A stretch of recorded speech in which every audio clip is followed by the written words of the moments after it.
Welcome to my channel. More enjoy.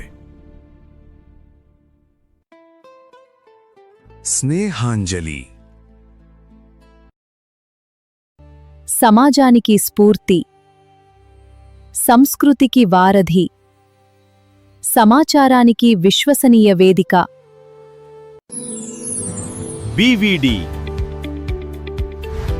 పరివార పత్రిక digital weekly. Creator బీవీడి Prasadarao. ప్రతి ఆదివారం సంచిక 20 అంశాలు: చిత్రయాణం, యదయాద, గిలిగింత, జీవన ఊత, బాలచేష్ట, సాహితీ అల. ఈ వారం ప్రత్యేకం అగ్రలేఖ. అగ్రలేఖ. ఆలోచనల మథనం. ప్రియమైన వీక్షకులకు మీ అందరి ఆదరణ, ప్రోత్సాహం, అభిమానంతోనే బీవీడి పరివార పత్రిక డిజిటల్ వీక్లీ విజయవంతంగా 20వ సంచికకు చేరుకుంది. ఈ ప్రయాణంలో ప్రతి సంచికపై మీరు అందిస్తున్న స్పందనలు, సూచనలు, అభిప్రాయాలు నాకు ఎంతో విలువైనవి. వాటి ఆధారంగానే సంచికల్లో మార్పులు, మెరుగుదలలు చేస్తూ ముందుకు సాగుతున్నాను. ఆ మార్పులు మీకు నచ్చుతున్నాయని తెలుసుకోవడం మరింత ఉత్సాహాన్నిస్తోంది. ఇటీవల చాలామంది తమ రచనలకు కూడా మీ పత్రికలో అవకాశం ఉంటుందా అని అడుగుతున్నారు. తప్పకుండా ఉంటుంది. ఇప్పటికే కొన్ని రచనలు నా పరిశీలనకు వచ్చాయి.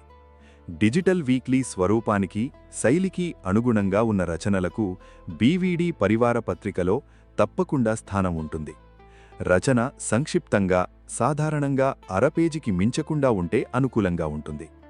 మీ రచనలను నా వాట్సాప్కు లేదా నా ఈమెయిల్ pra.bvd@gmail.com కు పంపవచ్చు. బీవీడి పరివార పత్రిక ఫ్లాష్ పాయింట్. పంపే రచన, సొంత రచన ఇప్పటివరకు ఎక్కడా ప్రచురితం కాని లేదా ప్రసారం కాని రచన అని హామీ ఇవ్వడం తప్పనిసరి. మీ ఆదరణ, మీ ప్రోత్సాహం, మీ భాగస్వామ్యంతో ఈ ప్రయాణం మరింత ముందుకు సాగుతుందనే నమ్మకంతో ఆప్యాయంగా బీవీడి ప్రసాదరావు. చిత్రయానం. Photo gallery.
యదయాద ఆత్మస్వరం.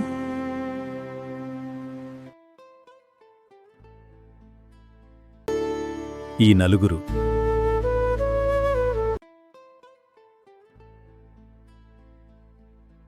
ఈ ప్రపంచంలో మనం ఎన్నో బంధాలు కట్టుకుంటాం. కొన్ని అవసరంతో, కొన్ని అదృష్టంతో.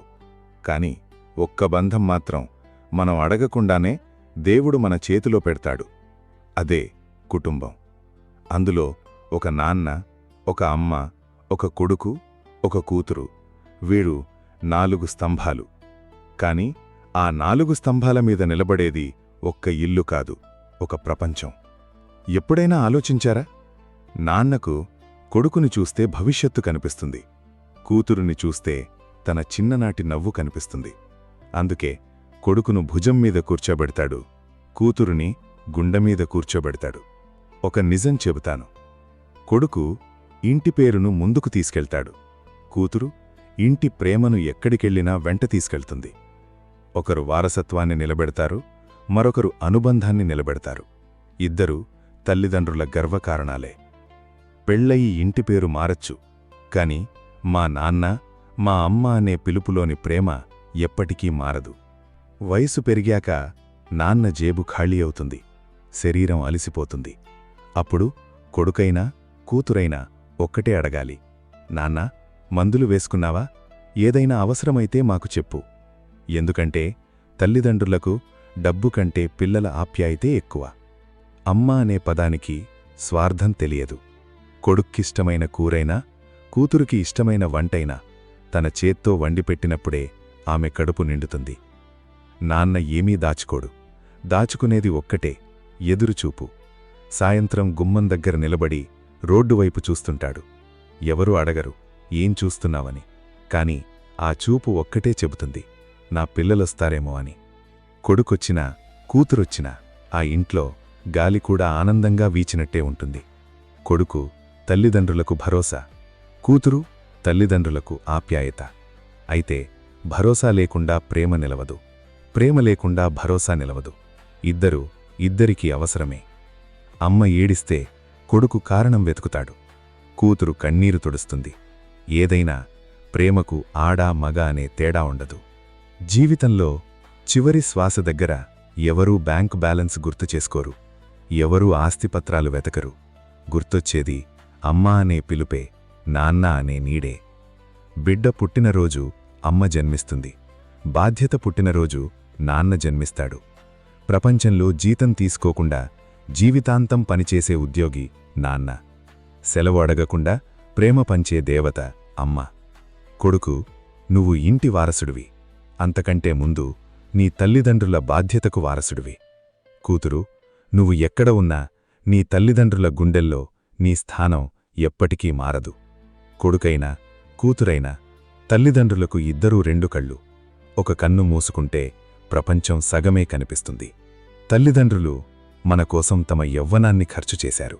మనం వాళ్ల కోసం కొన్ని క్షణాలు ఖర్చు చేయలేమా? వాళ్లకు బహుమతులు అవసరం లేదు, ఒక్క ఫోన్ చాలు, ఒక్క పలకరింపు చాలు, ఒక్క ఆలింగనం చాలు. ఎందుకంటే వాళ్ళు అడిగేది మన డబ్బు కాదు, మన సమయం, మన ప్రేమ, మన ఉనికి. తల్లిదండ్రులు మనకు జన్మనిచ్చారు, మన భవిష్యత్తు కోసం తమ వర్తమానాన్ని అర్పించారు. వాళ్లు మనకిచ్చిన ప్రేమకు ప్రతిఫలం ఇవ్వలేం, కాని వాళ్లు ఉన్నంతకాలం వాళ్లతో ఉండగలం, వాళ్ల మాట వినగలం, వాళ్ల చేతిని పట్టుకోగలం, వాళ్లను నవ్వించగలం. అదే వాళ్లకు మనం ఇవ్వగలిగే గొప్ప బహుమతి. తల్లిదండ్రులు బ్రతికుండగా ప్రేమను చెప్పండి, వాళ్లతో సమయం గడపండి. ఎందుకంటే ఫోటో ముందు నిలబడి కార్చే కన్నీళ్లు వాళ్ల చెవులకు వినిపించవు. బ్రతికుండగా పలికే అమ్మా, నాన్న అనే 2 మాటలే వాళ్ల జీవితానికి నిజమైన అనురాగ బంధాలు.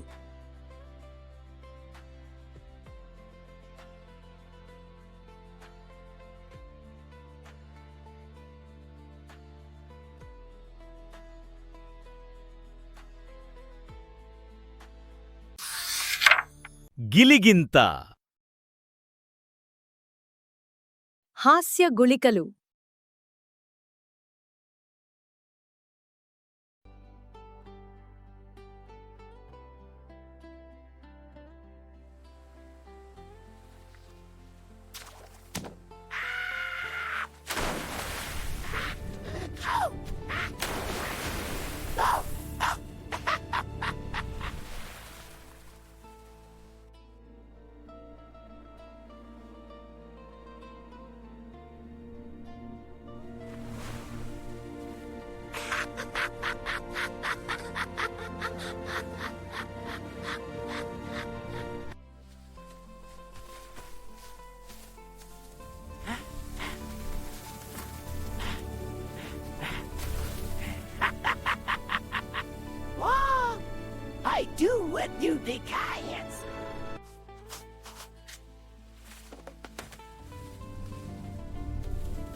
జీవన ఊత.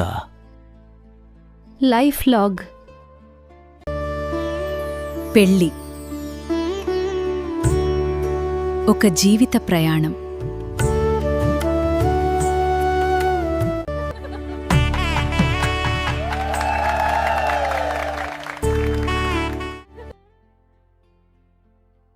మీకు టీ ఎలా ఇష్టం?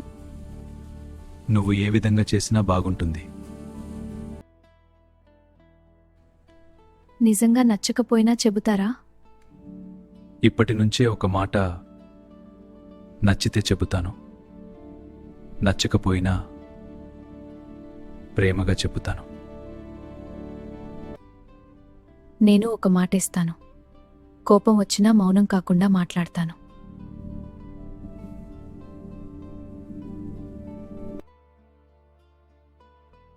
ప్రేమ అనేది గొప్ప బహుమతులు కాదు, చిన్న చిన్న నిజాయితీ మాటతో మొదలవుతుంది.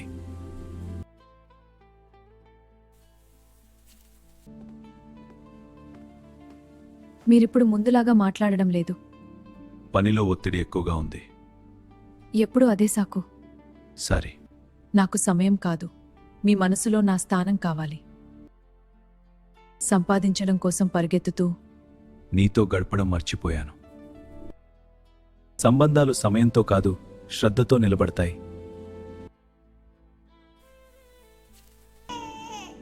రాత్రంతా నిద్రపోలేదు కదా? మన బిడ్డ నవ్వు చూస్తే అలసటంతా పోతుంది.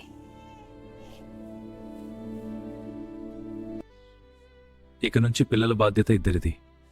పిల్లలకు మనం చెప్పేది కాదు, చేసే పనులే పాఠాలు.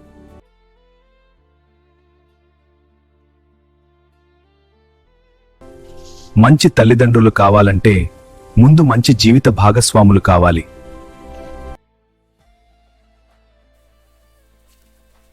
పిల్లల ముందు మనం గొడవ పడకూడదు.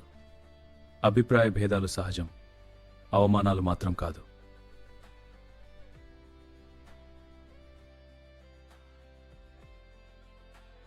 పిల్లలు మన మాటలు వినకపోవచ్చు, మన జీవితం మాత్రం చూస్తారు.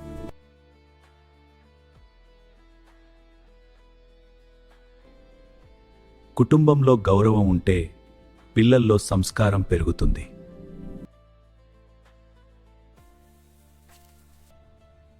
ఒకప్పుడు ఈ ఇల్లు నవ్వులతో నిండిపోయేది.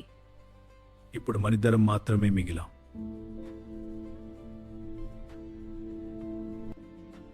మళ్ళీ మొదటి రోజుల్లా మాట్లాడుకుందామా? అప్పట్లో ప్రేమతో మొదలైంది, ఇప్పుడు అర్థం చేసుకోవడంతో కొనసాగిద్దాం. పిల్లలు తమ జీవితాన్ని నిర్మించుకుంటారు, దంపతులు తమ బంధాన్ని మళ్లీ కొత్తగా నిర్మించుకోవాలి. జీవితమంతా ఎలా గడిచిపోయిందో తెలియలేదు. పెద్ద ఇల్లు, పెద్ద సంపాదన, చివరికి జ్ఞాపకాలే. ఎన్నో సమస్యలు వచ్చాయి, అయినా మొక్కరి చేతి మరొకరు విడిచిపెట్టలేదు. చివరికి మనిషికి కావలసింది ఆరోగ్యం, ప్రశాంతత, తన వాళ్ళు మాత్రమే. జీవితంలో అన్ని బంధాలు మనల్ని దాటి వెళ్ళినా చివరి వరకు తోడు నిలిచేది కేవలం జీవిత భాగస్వామి మాత్రమే.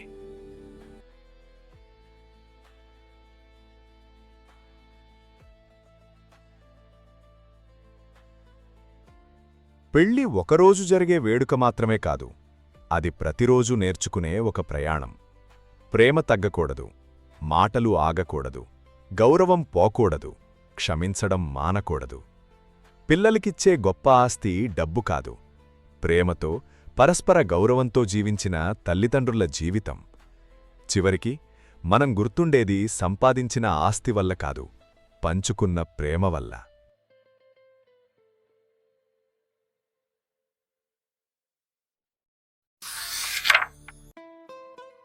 బాలచేష్ట. Pure joy, little wonders.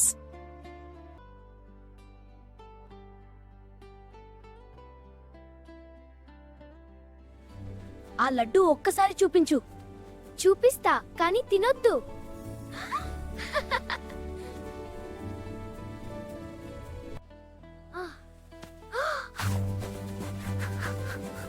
నమలడానికి time లేదు.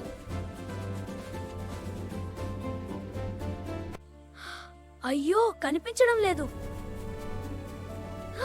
నీ డ్రామా మాత్రం బాగా కనిపిస్తోంది.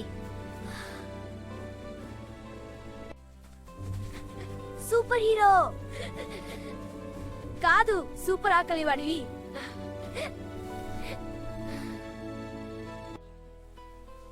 పోరా, అమ్మతో చెప్తా.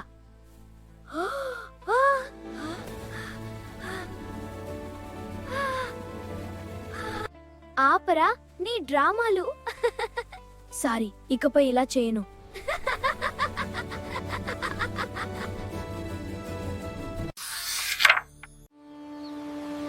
సాహితీ అల. తెలుగు సాహిత్య విహారం. క్షణిక.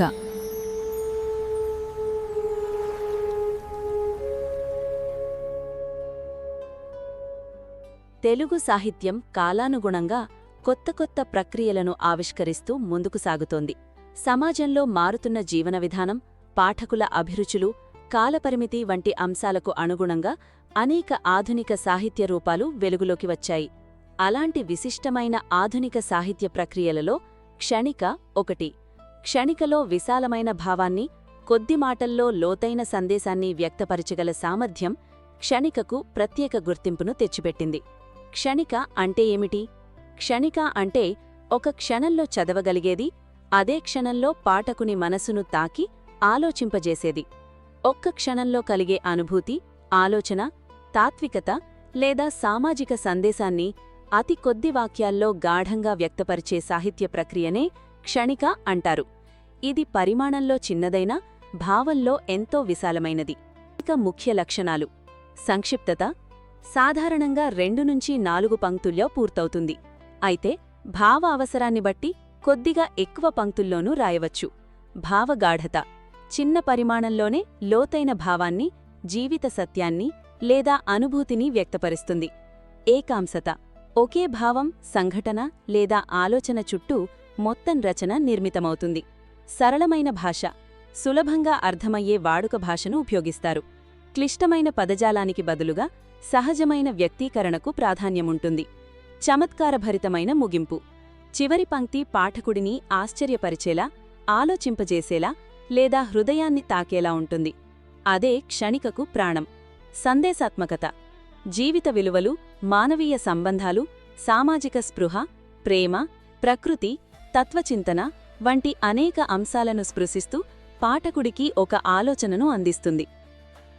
క్షణిక రచనలో పాటించాల్సిన అంశాలు: ఒకే భావం లేదా అంశంపై దృష్టి కేంద్రీకరించాలి. ప్రతి పదం, ప్రతి వాక్యం భావభరితంగా ఉండాలి. అనవసరమైన వివరణలు, అలంకారాలను నివారించాలి. సంక్షిప్తతను కాపాడుతూ భావసంపదను కోల్పోకూడదు. ముగింపు చిరస్మరణీయంగా పాఠకుడి మనసులో నిలిచిపోయేలా ఉండాలి. నేటి కాలంలో క్షణిక అవసరం. ప్రస్తుత యాంత్రిక జీవనంలో పాఠకులకు సమయం తక్కువ. పెద్ద పెద్ద కావ్యాలు, విస్తృతమైన రచనలు చదివే అవకాశాలు తగ్గుతున్నాయి. అలాంటి పరిస్థితుల్లో తక్కువ సమయంలో ఎక్కువ భావాన్ని అందించే ప్రక్రియగా క్షణిక విశేష ఆదరణ పొందుతోంది. ఇది కేవలం చదివి ముగించే రచన కాదు, చదివిన తర్వాత కూడా చాలాసేపు మనసులో నిలిచి ఆలోచింపజేసే సాహిత్య రూపం. ముగింపు. క్షణిక అనేది పరిమాణంలో చిన్నదైనా ప్రభావంలో గొప్పది. కొద్దిపాటి పదాలతో అపారమైన భావాన్ని వ్యక్తపరచడం క్షణిక ప్రత్యేకత. పాఠకుడి హృదయాన్ని కదిలించి ఆలోచనలకు కొత్త దారులు చూపే శక్తి దీనికుంది. అందుకే ఆధునిక తెలుగు సాహిత్యంలో క్షణిక ఒక విశిష్టమైన, ప్రజాపరణ పొందిన సాహిత్య ప్రక్రియగా నిలిచింది. కొద్ది మాటల్లో గొప్ప భావాన్ని చెప్పగల కలే క్షణిక.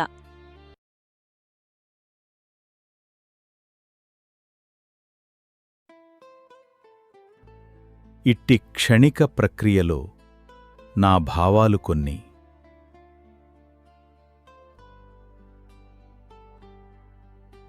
దీపం. చీకటికి చీవాట్లు పెట్టేవారు చాలామంది. చీకటి గురించి మాట్లాడేవారు మరెందరూ. కాని ఒక చిన్నారి చీకటిలో ఒక దీపం వెలిగించాడు. అప్పుడర్థమైంది, చీకటిని ఓడించేది మాట కాదు, వెలుగు. చెట్టు. రాళ్లు విసిరిన చేతులకే చెట్టు పండ్లిచ్చింది. ప్రతికారం తెలియక కాదు, తన స్వభావం మార్చుకోవడం తెలియక. డిజిటల్ బంధాలు. ప్రపంచమంతా వేళ్లలోనే ఉంది. వేలలో లైకులు, కమెంట్లు. కానీ కంటితడిని తుడవడానికి మాత్రం ఆ వేళ్లకు రావడం లేదు. ముఖచిత్రం. అద్దం ముందు నిలబడి అందమైన నవ్వుల్ని తగిలించుకుంటారు. బయటపడ్డాక ఆ ముఖాలు బయట మనసులనే మార్చేస్తున్నాయి.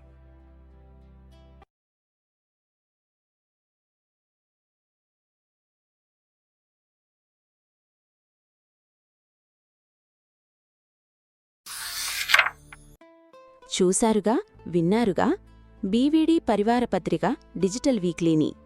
మీ ఫ్రెండ్స్, మీ కుటుంబ సభ్యులు, మీ బంధుమిత్రులకు దయచేసి షేర్ చేయండి. మీ ఒక్క షేర్ మాకెంతో ప్రోత్సాహం. మా ఛానల్కి స్వాగతం. దయచేసి సబ్స్క్రైబ్ చేయండి.